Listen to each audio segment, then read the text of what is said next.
तुम्हारे दिमाग की उपज है। तुम्हारे दिमाग पर गहरे सदमे का असर हुआ है। तुम आराम करो, मैं तुम्हारे लिए कुछ दवाई लाती हूँ। दवाई काम नहीं करेगी सावित्री, मैं श्रापित हूँ। ये सिर्फ शुरुआत है।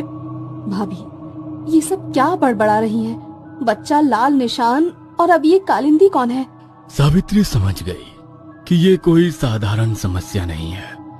उसने अपने बैग से अपनी नोटबुक निकाली और गुंजन के लक्षण लिखने लगी। हर छोटी बड़ी बात वो दर्ज कर रही थी। इसका मतलब गुंजन जिससे डरती है वो रात को आएगा, और आज रात मुझे चौकन्ना रहना होगा। मुझे कोई ना कोई सुराग जरूर मिलेगा। रात गहरी हो चुकी थी। घर के सभी लोग सो चुके थे, लेकिन सावित्री को नींद नहीं आ रही थी। सावित्री कमरे में अपनी नोटबुक में लिख रही है, लेकिन हवाओं की गूंज और हल्की फुसफुसाहटों ने माहौल को भयानक बना दिया था कि तभी अचानक खिड़की पर दस्तक हुई। ये आवाजें, इतनी देर रात खिड़की पर कौन हो सकता है? कौन है? सावित्री ने खिड़की की ओर देखा, लेकिन कुछ नहीं दिखा। उसने खिड़की के पास जाकर बाहर झांका। आंगन में हल्की हल्की धुंध फैली हुई थी। तभी उसे वहां पर एक परछाई दिखी। ये कौन हो सकता है? इस वक्त बाहर कौन है? जैसे ही उसने ध्यान से देखा, वो परछाई घर के पुराने मंदिर की ओर बढ़ने लगी। बिना किसी हिचक के सावित्री ने दरवाजा खोला और उसके पीछे पीछे चल दी। मंदिर तक पहुंचने पर उसने देखा कि दरवाजे पर लाल कदमों के निशान थे। खून जैसा लगने वाला द्रव्य नीचे बह रहा था। सावित्री ने झुककर उसे छूना चाहा, लेकिन तभी माँ, मेरे पास आओ माँ। सावित्री ने देखा कि मंदिर के भीतर दीवारों पर खून से बने अजीब चिन्ह थे। वहां एक पालना था जो धीरे धीरे हिल रहा था। कौन है यहाँ? कौन ये सब कर रहा है? जवाब में सिर्फ सन्नाटा था। सावित्री ने कदम बढ़ाया और जैसे ही उसने पालने के भीतर झांका, उसे वहां एक कंकाल दिखा। बच्चे के कंकाल का एक हाथ उसकी ओर बढ़ा हुआ था। नहीं, ये सच नहीं हो सकता। सावित्री पीछे हटने लगी, लेकिन तभी मंदिर के दरवाजे जोर से बंद हो गए। वो भागने की कोशिश कर रही थी जब उसकी आंखों के सामने लाल रोशनी चमकी। मंदिर में अचानक एक चेहरा प्रकट हुआ। ये कालिंदी का चेहरा था। उसकी आंखें गुस्से और दर्द से जल रही थी। वो सावित्री की ओर बढ़ रही थी। ये श्राप मैंने दिया है, लेकिन ये दर्द तुम सब ने मुझे दिया था। अब कोई इसे नहीं रोक सकता। सावित्री ने अपने पूरे दम से चीख मारी और दरवाजा खोलने की कोशिश की। किसी तरह वो बाहर निकली और भागकर घर पहुंची। उसकी सांसें तेज चल रही थी। तुम भी देखाई है ना? अब तुम जान गई कि ये सब सच है। गुंजन के साथ घर के बाकी लोग भी बाहर आ गए। सावित्री का शरीर मानो जम सा गया हो। उसकी बोलती बंद थी। क्या हुआ सावित्री, तुम यहाँ आंगन में क्या देखा तुमने? कुछ बोलती क्यों नहीं? सावित्री, चुप क्यों हो? माँ कुछ पूछ रही है। वो कालिंदी। कालिंदी। सावित्री को अब एहसास हो गया था कि ये घटना सिर्फ कल्पना नहीं थी। वो गुंजन की बातों पर यकीन करने लगी, लेकिन सवाल ये था कि क्या वो घर वालों को सच बता पाएगी? आखिर कौन है ये कालिंदी और क्या श्राप दिया है उसने भीड़ वाला को? सावित्री कैसे पहुंचेगी कालिंदी तक? जानने के लिए सुनते रहिए कालिंदी की श्राप। सावित्री, तुम भी गुंजन की तरह कुछ भी बोले जा रही हो। तुम अपने कमरे में वापस चलो चलो। अभिजीत सावित्री को पकड़कर वापस उसके कमरे में ले जाता है कि तभी उसकी नजर दीवार पर पड़ती है, जहां खून से लिखा था, मेरा श्राप सब बर्बाद कर देगा, तुम किसी को नहीं बचा पाओगी। ये मेरे कमरे में किसने लिखा? शायद गुंजन सही थी। कोई तो है जो हम सब पर नजर रखे हुए है। इससे पहले कि वो किसी को नुकसान पहुंचाए, मुझे उसे रोकना होगा। लगता है कोई हमारे परिवार के साथ घटिया मजाक कर रहा है।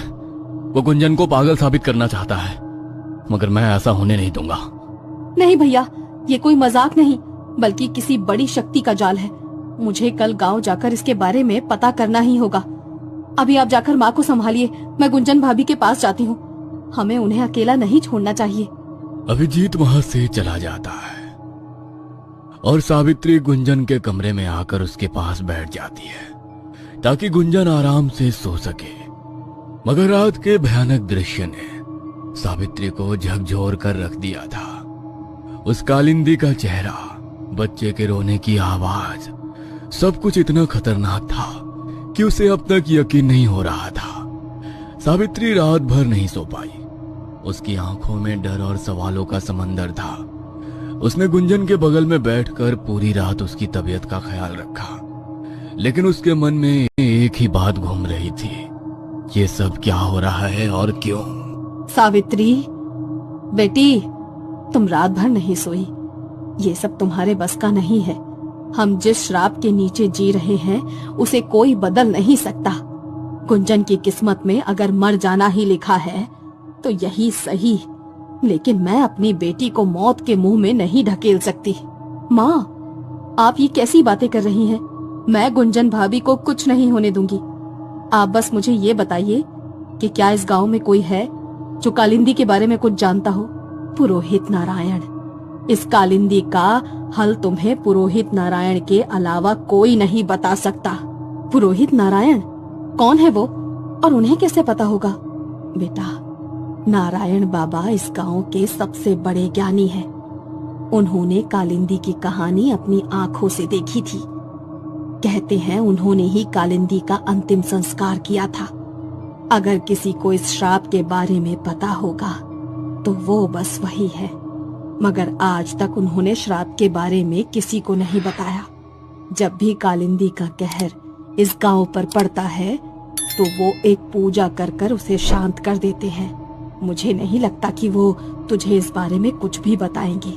सावित्री को ये सुनकर हैरानी हुई कि सब कुछ जानने के बाद भी वो बाबा कुछ नहीं कर रहे। खैर, पुरोहित नारायण के बारे में उसने पहले कभी नहीं सुना था, लेकिन अब उसके पास और कोई रास्ता नहीं था। ठीक है माँ, मैं आज ही उनसे मिलने जाऊंगी।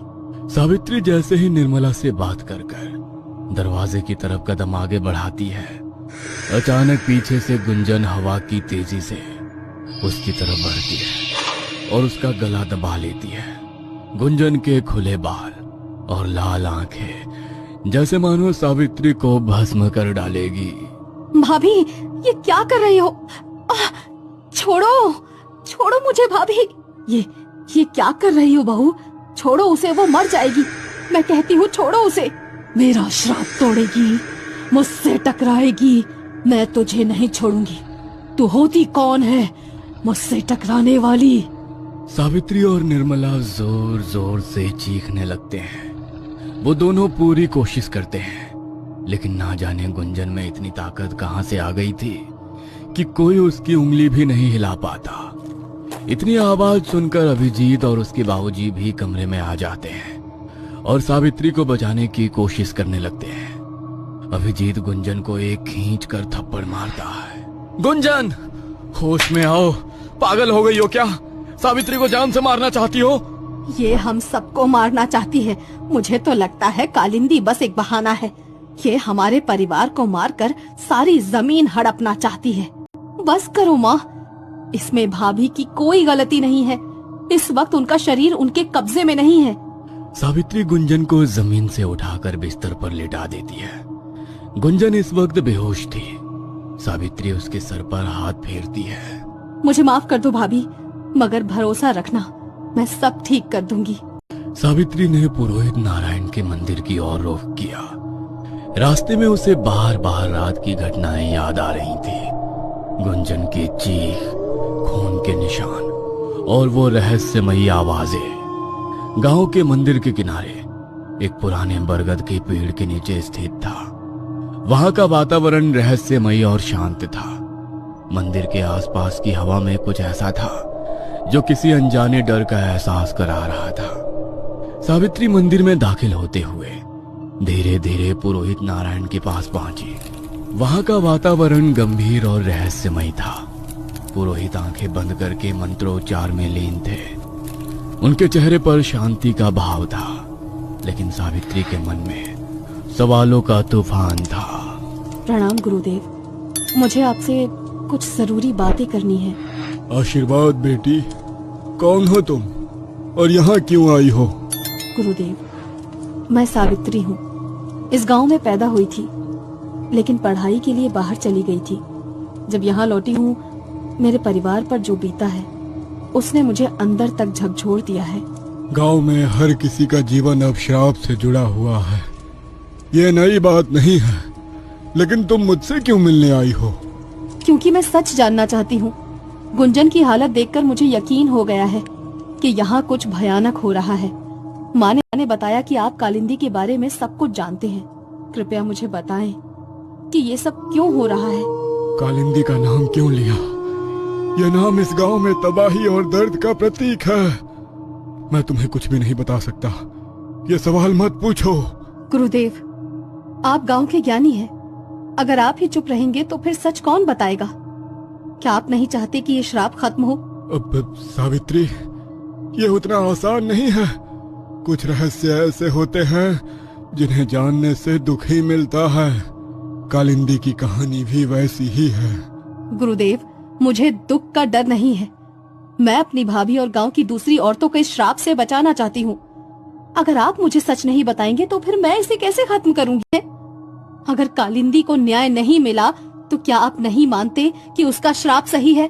पुरोहित नारायण कुछ पल के लिए शांत हो गए। उनकी आंखों में पछतावे और डर का अजीब मिश्रण था। सावित्री की बातों ने उन्हें सोचने पर मजबूर कर दिया था। ठीक है सावित्री, अगर तुमने इतना ठान लिया है तो सुनो, लेकिन ये समझ लो, इस कहानी का सच तुम्हारे लिए आसान नहीं होगा। मैं सुनने के लिए तैयार हूँ गुरुदेव, आप बस सच बताएं। सावित्री मंदिर के शांत वातावरण में बैठी पुरोहित नारायण की हर बात को ध्यान से सुनने की कोशिश कर रही थी। मंदिर की घंटियों की गूंज और हवा की धीमी सरसराहट ने माहौल को रहस्यमय बना दिया था। सावित्री, तुमने जो देखा और सुना है वो इस गांव का एक दुखद अतीत है। ये केवल श्राप की कहानी नहीं, बल्कि उस औरत की कहानी है जिसने अपना सब कुछ खो दिया। अपनी खुशी, अपनी पहचान, अपना प्रेम। गुरुदेव, आप कालिंदी की बात कर रहे हैं। मुझे बताएं कि वो कौन थी और उसके साथ क्या हुआ था। कालिंदी वो केवल नाम नहीं, बल्कि एक युग की पहचान थी। एक ऐसी औरत जो अपने समय से बहुत आगे थी, लेकिन हर दिव्यता के पीछे एक दर्द छिपा होता है, और कालिंदी का दर्द भी ऐसा ही था। पुरोहित ने गहरी सांस ली और कालिंदी की कहानी शुरू की। कालिंदी का जन्म इस गांव के सबसे साधारण परिवार में हुआ था, लेकिन बचपन से ही वो अलग थी। उसकी आंखों में ऐसा तेज था जैसे वो हर चीज को गहराई से देख सकती हो। वो फूलों से बात करती, पेड़ों को सुनती और जड़ी बूटियों के साथ ऐसे खेलती जैसे वे उसकी सबसे अच्छी दोस्त हो। तो वो बचपन से ही वैद्य बनने की ओर झुकी हुई थी। हाँ, लेकिन ये सब अचानक नहीं हुआ। कालिंदी का जीवन हमेशा सुखद नहीं था। वो भी एक आम लड़की थी जो सपने देखती थी, प्यार करती थी और खुश रहना चाहती थी। युवावस्था में कालिंदी एक लड़के से प्रेम करने लगी थी। उसका नाम देवांश था। देवांश एक साधारण किसान का बेटा था, लेकिन उसकी आंखों में दुनिया को बदलने का सपना था। कालिंदी और देवांश का प्यार सच्चा था, लेकिन इस गांव की परंपराओं ने उनके रास्ते अलग कर दिए। इतना कहते ही गुरुदेव की आंखों में एक अलग रोशनी झलक आई। सावित्री तो इस कहानी में ऐसे खो गई जैसे मानो वो किसी आत्मा के बारे में नहीं, बल्कि एक दिव्य प्रेम कथा सुनने आई हो। कालिंदी देवांश के प्यार में पूरी तरह पागल हो गई। वो दिन रात बस उससे शादी के सपने देखती और हर शाम इसी मंदिर के किनारे उससे मिलने आया करती। वो दोनों अपनी आने वाली जिंदगी के सपने देखा करते। गुरुदेव, क्या हुआ उनके प्यार के साथ? एक दिन कालिंदी के पिता को इसकी भनक लग गई और उन्हें ये रिश्ता पसंद नहीं आया। देवांश गरीब था और कालिंदी को वो सब कुछ दिया गया था जो किसी और लड़की के पास नहीं था। उसे लगता था कि देवांश के साथ रहकर वो सब कुछ पा लेगी, लेकिन उसके पिता ने इसे मंजूर नहीं किया। हाँ, वो अपने पिता और इस पूरे समाज के आगे देवांश के लिए ढाल बनकर खड़ी हो गई। कालिंदी ने कई बार अपने पिता को समझाने की कोशिश की, मगर कोई फायदा ना हुआ। इसलिए कालिंदी और देवांश ने गांव छोड़कर भाग जाने का फैसला किया। लेकिन देवांश के एक करीबी मित्र ने उनकी इस चाल की खबर सारे गांव वालों को दे दी। फिर क्या हुआ? फिर क्या था, कालिंदी के पिता ने उसे घर में कैद कर दिया। गांव वालों ने देवांश को कालिंदी से दूर जाने के लिए मजबूर कर दिया। उन्होंने उसे गांव छोड़ने पर मजबूर किया। कहते हैं वो जाते वक्त कालिंदी को देखने आया, लेकिन गांव वालों ने उसे मारने की धमकी दी। कालिंदी ने देवांश को जाते हुए देखा, लेकिन कुछ नहीं कर सकी। उसकी आंखों में आंसू और दिल में एक कसक थी। उस दिन उसने सब कुछ खो दिया, अपना प्रेम और अपनी खुशी। मैं वापस आऊंगा कालिंदी। गुरुदेव, ये तो बहुत ही अन्याय था। फिर कालिंदी ने क्या किया? उस दिन के बाद कालिंदी बदल गई। उसने अपने जीवन को सेवा और पूजा में समर्पित कर दिया। उसने देवताओं की आराधना शुरू की और जड़ी बूटियों का ज्ञान सीखने लगी। धीरे धीरे वो गांव की वैद्य बन गई। लोग उसे पूजने लगे, लेकिन वो कभी अपनी खुशी वापस नहीं पा सकी। कालिंदी का नाम पूरे गांव में गूंजने लगा। वो हर बीमारी का इलाज कर सकती थी। उसकी दी हुई औषधियों से लोग ठीक हो जाते और उसकी सलाह से जिंदगियां बदल जाती। लेकिन उसकी अपनी जिंदगी एक खालीपन से भरी थी। गुरुदेव, क्या उसने कभी देवांश का इंतजार किया? हाँ, वो हर रोज उस रास्ते को देखती थी जहां से देवांश गया था, लेकिन वो कभी नहीं लौटा। शायद उसे कभी लौटने का मौका नहीं मिला। लेकिन उसकी जिंदगी में एक और अंधेरा आना बाकी था। क्या हुआ गुरुदेव? एक दिन धर्मवीर ने उसे देखा। धर्मवीर गांव का सबसे ताकतवर और रईस व्यक्ति कालिंदी की सुंदरता पर मोहित हो गया। उसने उसे पाने के लिए हर संभव प्रयास किया। धर्मवीर ने कालिंदी को कई बार प्रस्ताव दिया। उसने उसे सोने, चांदी और वैभव का लालच दिया, लेकिन कालिंदी ने हमेशा मना कर दिया। उसके दिल में केवल देवांश के लिए जगह थी। तो क्या धर्मवीर ने उसे छोड़ दिया? नहीं, धर्मवीर हार मानने वालों में से नहीं था। उसने कालिंदी को पाने के लिए एक भयावह योजना बनाई। आखिर धर्मवीर ने कालिंदी के साथ क्या किया होगा? क्या श्राप धर्मवीर को लग गया था? क्या सावित्री पुरोहित जी से सब जान पाएगी? जानने के लिए देखिए अगला एपिसोड।